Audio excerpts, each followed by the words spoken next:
السلام عليكم ومرحبا بكم جديد في قناه اسماء. كنتمنى تكونوا بخير وعلى خير وبصحه جيده.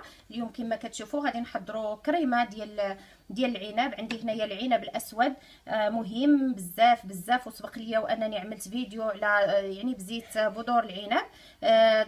نحاولوا اننا نكثروا من الاكل ديالو، خصوصا بالبذور اللي فيه، يعني ما نرميوهاش، حتى هي كنمضغوها وكنحاولوا نبلعوها.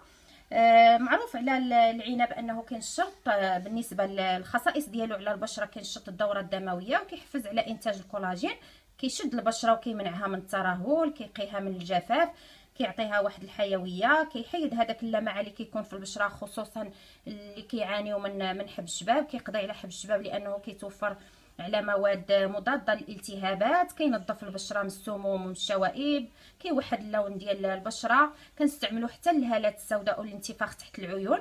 المهم انا صراحه عندي هذا العنب ضروري ملي ما كيكونش الوقت ديالو، ضروري انا كنستعملها كما شفتوا في الفيديو ديالي. كنستعمل دائما زيت بذور العنب، وملي كيكون العنب اننا ضروري اننا نستعملوه اما على شكل ماسكات، او اما كنا نديروا الماسك ديال العصير ديال العنب مع الحليب او مع العسل او مع زيت الزيتون. كاين العديد من الماسكات كنستعملوا فيهم هذا العنب. اليوم غادي نحضروا الكريمه ديال العنب. غادي نحتاجوا فيها الجيل ديال الالوي فيغا اللي سبق ليا وحضرت معكم به الكريمه ديال السفرجل، راها ممتازه ونتمنى انكم تكونوا جربتوها. هنايا العنب هي عندي موجوده من قبل.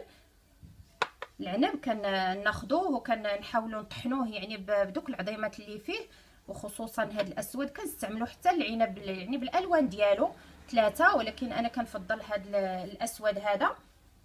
صافي غادي نوريكم الطريقه. انا وضعت هنايا العنب وطحنته بهذا الخلاط هذا. انا ضروري خاص هذوك العظيمات انهم يطحنوا. راه كاين اللي مثلا هو هذا العصير هذا العنب كيوصيو به الخبراء ديال التجميل يعني بزاف، ولكن كيقول لك تقدر تشد غير العنب وتعمل به مساج يعني البشره، ولكن يفضل ان يكون فيه هاد البذور هادو، لان هذوك العظيمات هما اللي فيهم الفائده. بزاف اللي كيقول لك ما تنقدرش ناكلهم كيجيوني مرين، ولكن بالعكس راه الفائده اي فاكهه فيها هاد العظيمات هادو رقاق، راه ضروري اننا من نجيو نتناولوها بهذوك العظيمات ديالها باش كنستافدوا منها. صافي ها نتوما تشوفون كنحاول نضغط عليه باش يخرج هذاك العصير ديالو.